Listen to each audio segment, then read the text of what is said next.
two goals they got in the first half, by the way, was the right back Hakimi and the left back Mendes. They just bombed forward, which we spoke about, which we generally spoke, and we got caught a little bit. And we played, by the way, we played really well in the first half. We played really well. And Tielemans gets us back in the game, and you're like, all right, 2-1 at half time. Second half, we were absolutely magnificent. Marcus Rashford was fantastic. All the stuff we spoke about, what did I say? Go and try and shut it down. Can you?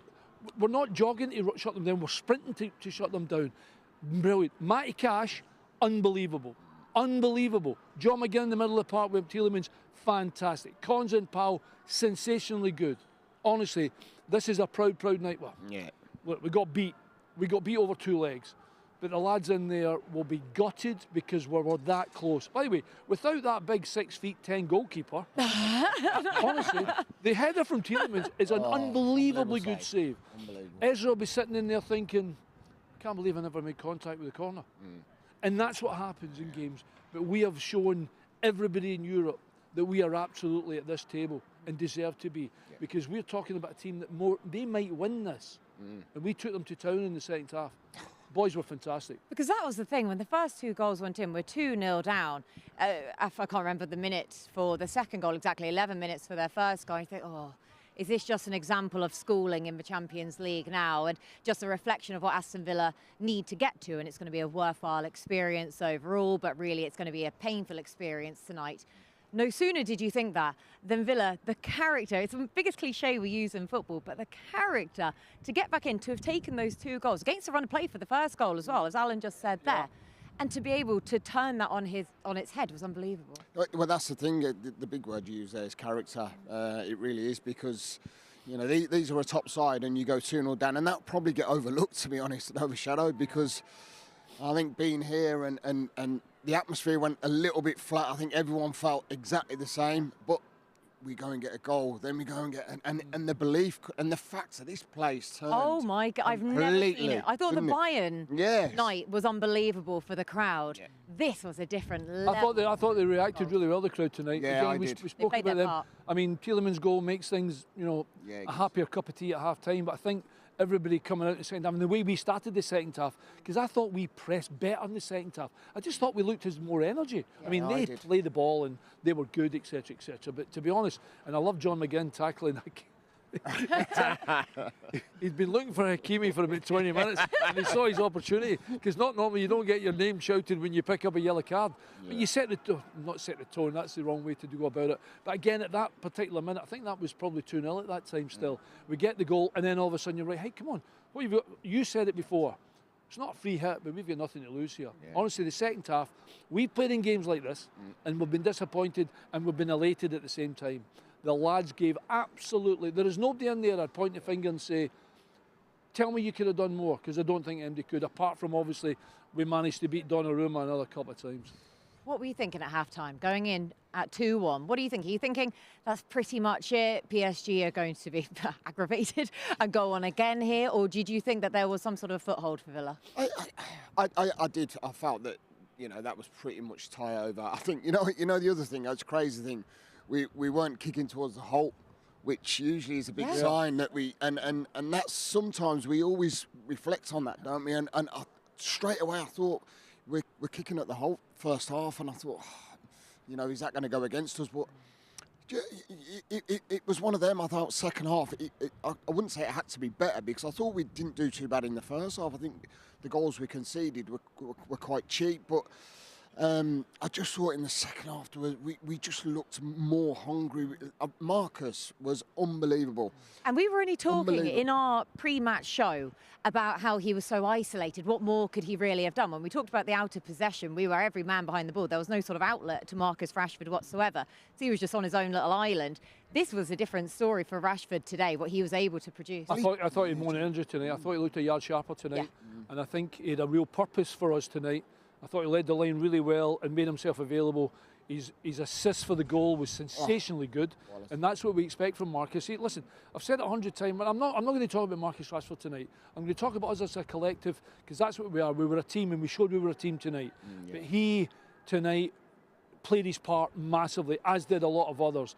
I mean, I was going to talk about the goalkeeper. Will they be gutted? I think so. First goal. I think so. Yeah, I think it was just lack of. I'm just trying to go back to their goals. Yeah. Because the It's first, like mix-up, if I remember.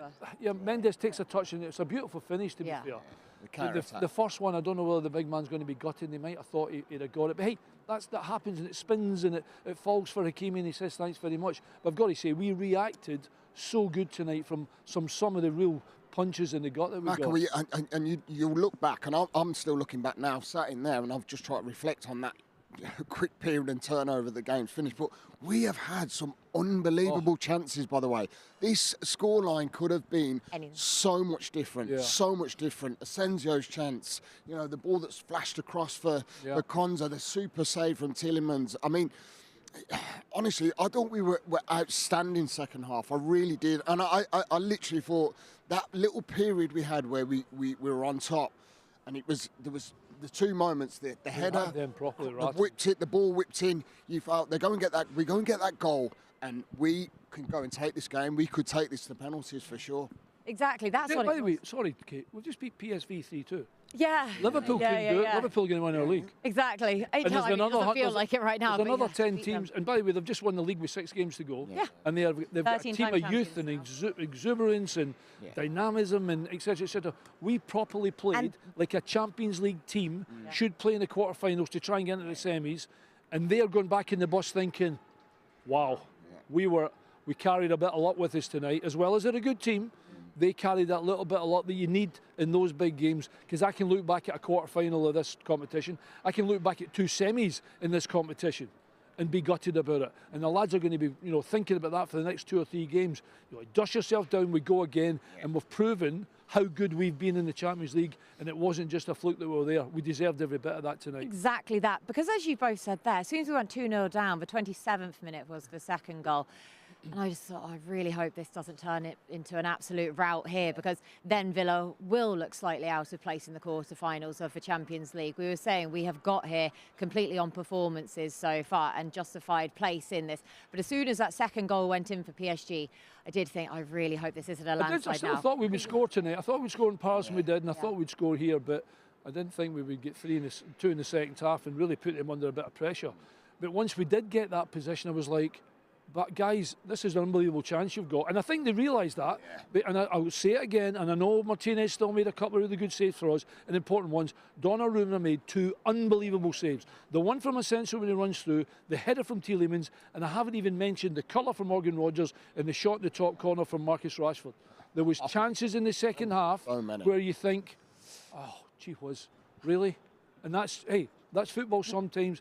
And sometimes it just gives you a little bit of a slap. Do you know the other thing is, and I'm sorry to interrupt you, Al. Sorry, bud. It's like I look at what Unai did today, by the way, as well, because 2-0 down, you could actually look at the bench and go, do you know what, Ollie, get yourself on. Let's just go for it, And he didn't. He stuck to his same platform. He stuck to his same profile of players. Even Marcus coming off, I thought, throw Ollie on with Marcus, but why? Things were going relatively right. It's like for like. He won't change his style. He won't change his methods. And I have to credit the manager there as well, because he must have had a stern team talk there at half time to rally the troops, to get them going and come out and make a super go of this game, because it was a really good second half performance. What would he have said at half time? Just try and put us into that dressing room there. Because did he change much that you saw? What exactly would he have said? Well, move the ball a bit quicker for starters. I thought we were a wee bit pedestrian at the time. They still looked a bit sharper than us. And also what I talked about is get to them quicker and don't let them settle on the ball, because Vitinha in the first half is like that. He's dragging it back and pinging it where he was. But then again, I think the lads were a bit like, do we go or do we not go? Because if one goes, we all have to go. We can't just 1 and 2 go. And there was a couple of times where Marcus and I think Morgan Rogers went, and the ball was played out to the left, and they kind of looked back thinking, guys, you've got to come and help us. We're going to do it. We need to do it. In the second half, we did it brilliantly. We were really good, and we properly captured them in a couple of times, and all of a sudden they're kicking out. They're kicking it out, for throw-ins and try to play it through the top, and we had them for a good 20 minutes. We really did. But hey, over 2 legs, that third goal, we were all in Paris, and we said, well, I hope that doesn't, come back to bite us, and unfortunately that third one has, regardless of the 2 in the first half. But I think tonight is more, a reflection of how far we've come in the competition and how far in there the players have come as well, man. You know, you've got players that have grown up an awful lot there. And in my head, I'm like, I hope we get the opportunity to do this next year, because the lads will have tasted this and thought, I know what happens in the game now. I know what to expect in the game, because before it was like, oh, I didn't know that happened at the Champions League. Now they know. I expect us to be so competitive if we get there next year. And the fact that they've beaten the team who could they're only second favourites still.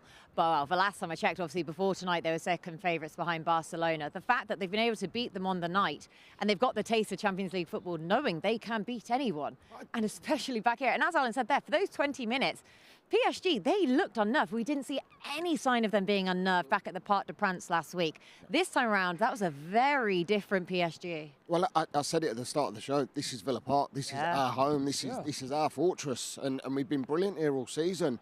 And you know, we don't respect. I mean, we respect teams that come here, but when we go out there, we've proved this season that we can beat pretty much anyone. You know, from start to finish this season, I've always said, not many teams will come here and get results, and I think that's something that, you know, for next season, hopefully we are in the same sort of predicament of being in the Champions League, is that we've set a benchmark here. People will have watched tonight and gone, do you know what, this will end up being 4, 5, 6 maybe. Yeah. And I tell you what, credits to the lads, they've come out and turned the game around on its head and gone, you know what, this is Villa Park, this is our place. And give the fans something to believe in for next time round, because we will be in the Champions League next season. I just can't see how we won't. I think what we've got in there, that belief and the momentum we've got going into the back end of the season, if you're a player sitting in the dressing room tonight, sorry Lee, if him and I are sitting in the dressing room tonight, we've got games here against Newcastle, against Fulham, I think we have. Tottenham. And Spurs. We're away at Man United, away at Man City, and away to Bournemouth, I think it is. We got 6 games to go, right? Something like that, I think it is. All of a sudden, Newcastle will be like, if the players that watch that show, they'll be like, oh, that's going to be a lot, that's not going to be particularly easy at Villa Park. And all the lads have to do is draw on a little bit of that tonight, and we'll be absolutely fine. Absolutely fine, because we've defended really well, and we spoke about how well we defended over there and carried a bit of luck. We defended brilliantly tonight, but we've got goals in this team. And the manager's got a bench that he can change it as well, and that is a big difference for us. But I thought that in terms of going for, because the manager now will be like, reflective on the game tonight, delighted we won the game unbeaten at Villa Park, but we've got to take that into our domestic form now, because that's what's coming up. Forget about the FA Cup just now, think about that domestic form, because we'll get to it when we get to it. Shall I read you some stats from tonight? Because I did do this after PSG the other day. John McGinn yellow. The stats read for a lot better. I don't know if it makes it better or worse if they read for a lot better than last week, because total ball possession, we knew how dominant PSG were last week. 66% for them this time around. Expected goals for Villa, 2.26, 1.7 for PSG. Total shots, 17 for Villa compared to their 14. Shots on target, 9 for Villa compared to their 7. Big chances, 6 compared to their 3. I think it was pretty even. I mean, possession stats, you know, possession. Yeah. If you've got sort of a way of going forward and you're creating chances, which I think that PSG dominate the ball. They do that. They didn't really have to go and score loads of goals, but they were going to have that sort of incentive to go forward as they normally do. That's the way they play. Yeah. So I expected them to have probably a little bit more possession, because I thought that we was a little bit more direct in that second half. I felt that we showed more of a flow, more of a rhythm, and I felt that we were more of a threat in behind. The ball's in behind. I felt we did it a lot in behind. I thought it might come from Emi Martinez a lot of times. I'm saying get the ball in the fullback. But tonight, even sometimes, even when Powell and Ezri was coming forward, they're looking for that. In fact, the Incensio one comes from that. Yeah. And Marcus Rashford looked to get in beyond as well. That makes it difference. When you play against a team that's like possession, etc., and like to control the ball, if you get one over the fullback every now and again, and they're turning facing their own goalkeeper, and they're having to run back, it's the only way sometimes you can put them under pressure. It's not necessarily playing through them, and I thought we did it in the second half brilliant, because there was a couple of times where we played that long ball in and say, go on in, defend it, and ask a question of them. I think that's when we were dangerous. I really do. I thought we were absolutely brilliant. I really enjoyed the game, enjoyed both games. They're a very good team, but I'm sticking my chest out for the lads, because they're sitting in there gutted, and they played absolutely brilliant and couldn't give us any more. If we play like that from now till the end of the season, we'll finish top 5 and we'll win the league. The FA Cup. Win the league. Next season. But you're no, but Lee's like, I'm making fun of it a little bit because we're coming down a little bit from the exhilaration of being involved in the game and wanting the lads to do so well. But I think Lee's right. If we play that to the end of the season, we'll be absolutely fine. And let's not come down, by the way. Let's be on a high. We've just beat PSG here. We've showed that we're capable, and we take this on now. We take this form on into the latter stage of the season, and we go and listen. I just hope we don't fizzle out. I hope we go and use what we've had and the experience of playing in Europe and take that into the FA Cup and finish as high as we can in the domestic league. Everything else will be a breeze in comparison. Exactly. Surely. Exactly. Like I say, we've got the run in now for the league. The form is there. Another game won at Villa Park as well. A semi-final of the FA Cup to look forward to at Wembley. Yeah. Things that I know, like I say, we're deflated right now because we're just gutted for the lads, we're gutted for the fans, we're gutted for everyone. But we still have so much to look forward to. And tonight was just a reflection of how far Villa have come in the most minute time frame. Absolutely. Oh, lads, right. Well, I think we'll wrap it up there. We've done well with that, I think. So thank you so much I've to the enjoyed pair Europe of you this year. two. It's been absolutely fun. Yeah, I have. It's I been really a lot have. of fun. And I do want to say, I thought the fans were absolutely outstanding. First class. The PSG fans as well, credit to them. Oh my word, the lad who's singing on there is unreal. Al and I were sat just behind the PSG fans and they were fantastic to be fair, and it was all in good spirit as well. So yeah, there are lots of positives to take. So lads, thank you so much for your time. Thank you so much for watching. Well, the European dream for Aston Villa may just be over for now, but really, we're only just getting started. Up the Villa.